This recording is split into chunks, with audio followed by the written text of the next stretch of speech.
সাহিত্য সহ যারা শহীদ হলেন এবং যারা কারাগারে শহীদ হলেন তাদেরকে স্মরণ করছি। আজকের এই সময়টাতে আমি স্মরণ করছি আমাদের মহানগরী প্রতিষ্ঠাতা আমি ভাই সানাউল্লাহকে, যিনি আন্দোলন সংগ্রামকে সংগঠনকে মজবুত করার জন্য তিনি কাজ করতেছেন।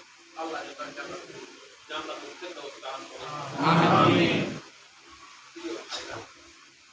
দেশ মুক্তির পর আমরা আজকে একটা ময়দানে নিঃশ্বাস আলহামদুলিল্লাহ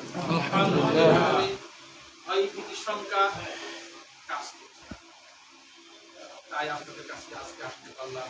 আলহামদুলিল্লাহ আপনাদের এই কাশিটি আলোচনা করার পূর্বেই যে কজন ভাইয়ের প্রশ্ন আছে তুলে নিয়ে তারপর আলোচনা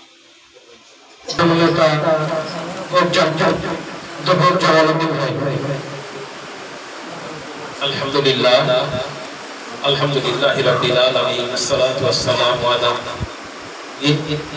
ওয়া আলা আলিহি ওয়া সাহবিহি আজমাইন। সম্মানিত সভাপতি, সম্মানিত মহানগরী পরিষদ সদস্য, সম্মানিত কোনাবাড়ি থানার নেতৃবৃন্দ, ওয়ার্ড সভাপতি এবং ইউনিট সভাপতি এবং সেক্রেটারি ভাইরা, ওয়ার্ড সভাপতি না ইউনিট সভাপতি এবং সেক্রেটারি ভাইরা, আসসালামু আলাইকুম ওয়া রাহমাতুল্লাহি ওয়া বারাকাতুহু। প্রিয় ভাইরা,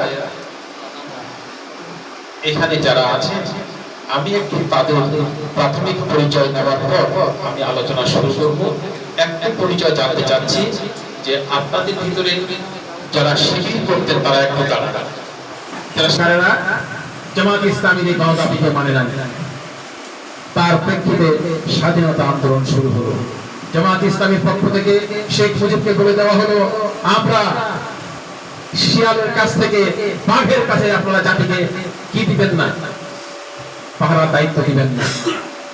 5 কোটি পাকিস্তানি গোলামে আমরা করছি, ভারতের দ্বারা যদি স্বাধীন হয় তাহলে 40 কোটি পরিণত হবে।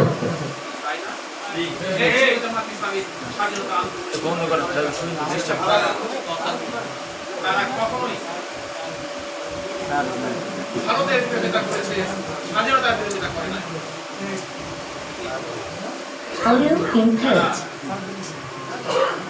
স্বাধীনের পরে এদেশে ক্ষমতায় বসল, তারা গণতন্ত্রের নামে স্বাধীনতা অর্জন করার পরে বাকশাল কায়েম করার মাধ্যমে জনগণের অধিকার ছিল। জনগণের অধীন করে নেওয়ার ভিতরে কি হলো, 75 সালে এক নির্মম ঘটনার মাধ্যমে শেখ মুজিব তার পরিবার সহ নিহত হল। এরপরের কাহিনী, এরশাদের ক্ষমতায় আগমন, এরশাদকে বিদায় করার জন্য জামাত ইসলামী আন্দোলন করলো। সে আন্দোলনের নাম ছিল কেয়ারটেকারের আন্দোলন। জামাত ইসলামের এই আন্দোলনের সঙ্গে আওয়ামী লীগ সহযোগী হয়ে কেয়ারটেকারের দাবি করে এরশাদকে বিদায় করলো। আর 1991 সালে বিএনপি ক্ষমতায় আসলো। তারপরে 91 সালের ইলেকশন, 96 ইলেকশন, 2001 সালের ইলেকশন পর্যন্ত কেয়ারটেকারের ইলেকশনের মাধ্যমে যারা ক্ষমতাসীন ছিল তারা কেউ ক্ষমতায় আসতে পারেনি, বরং যারা আসতে পারছিল না তারাই ক্ষমতায় আসতো। অর্থাৎ নির্বাচন সেখানে সুষ্ঠু হয়েছে। এই নির্বাচনের সকল নির্বাচনে জামাত ইসলামী অংশগ্রহণ করেছে এবং প্রতিটা নির্বাচনে অংশগ্রহণ করে জামাত ইসলামী 18 থেকে 20টার থেকে মতো সিটে তারা পার্লামেন্টে তাদের অংশগ্রহণ করেছিল। সর্বশেষ 2001 সালে 2 জন মন্ত্রীর মাধ্যমে জামাত সরকারের অংশীদার হিসাবে দেশ পরিচালনা করেছিল। আর নিজামী সাহেব এবং মুজাহিদ সাহেবের এই সুযোগ্য নেতৃত্বের মাধ্যমে দুর্নীতিমুক্ত দ্রুত মন্ত্রণালয় পরিচালনা করেছিল। দেশি বিদেশিতে তাদের এই যোগ্যতা দায়িত্বকে লোকেরা অ্যাপ্রিসিয়েট করেছিল, স্বীকৃতি দিয়েছিল, আস্থা রেখেছিল। তাই দেশ অমুসলিম শক্তি তারা মনে করেছিল যদি যেরকম করে নিজামী সাহেব মুজাহিদ সাহেবের মতো শক্তিশালী নেতৃত্ব যোগ্যতার সঙ্গে দুর্নীতিমুক্ত একটা দেশ পরিচালনা করছে, আগামীতে যদি এই দলের লোকেরা আবার মন্ত্রিত্ব পায় তাহলে তাদের কাছে জনগণ ভোট দিয়ে তাদের ক্ষমতায় বসাবে, সুতরাং ইসলাম কায়েম হয়ে যাবে। তাই এদেরকে আর রাখা যাবে না, নেতৃত্বের আসলে তাদেরকে ফাঁসি দিতে হবে। তাই তাদেরকে ফাঁসি দেওয়া হলো। আমাদের নেতৃত্ব ফাঁসি সময় বলে গেলেন, হাসি হবে, আমাদের রক্ত কথা বলবে, আমাদের রক্ত জমিনে পড়বে, এই জমিনটা একটু জেগে উঠবে।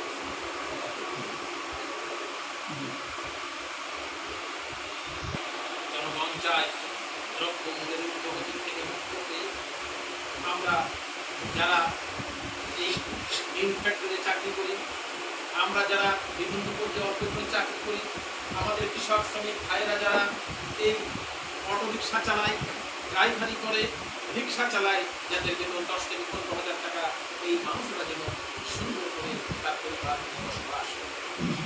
আমাদের টার্গেট হচ্ছে আমাদের সন্তানরা যেন স্কুল কলেজে বিনা পয়সায় পড়তে পারে, আমাদের সন্তানরা যেমন চাকরি যেন বিদেশে বাড়িতে যাওয়া লাগবে না, এদেশেই 20-50,000 টাকা আয় করে এদেশে সিঙ্গাপুর, মালয়েশিয়ার মতো একটা উপদেশে পরিণত। এই দেশকে যদি উপদেশে পরিণত করতে হয়, প্রথম হচ্ছে সৎ এবং যোগ্য লোকদের মাধ্যমে দেশ পরিচালনা করতে হবে। এবং এই সৎ এবং যোগ্য লোক হতে পারে একমাত্র কোরআন এবং হাদিসের মাধ্যমে, যারা জীবন পরিচালনা করে। যারা কোরআন এবং হাদিসের মাধ্যমে জীবন পরিচালনা করে না, তারা অসৎ। তাদের ব্যক্তিগত জীবনে ঘুষ, দুর্নীতি, মদ, জুয়া আছে, তাদের জীবনে নারী কেলেঙ্কারি আছে। একটা ওয়াইফ থাকার পর আর 5টা তার রক্ষিতা রাখে, তারা হোটেলে যায়, তারা বেশ্যা বৃত্তি করে এই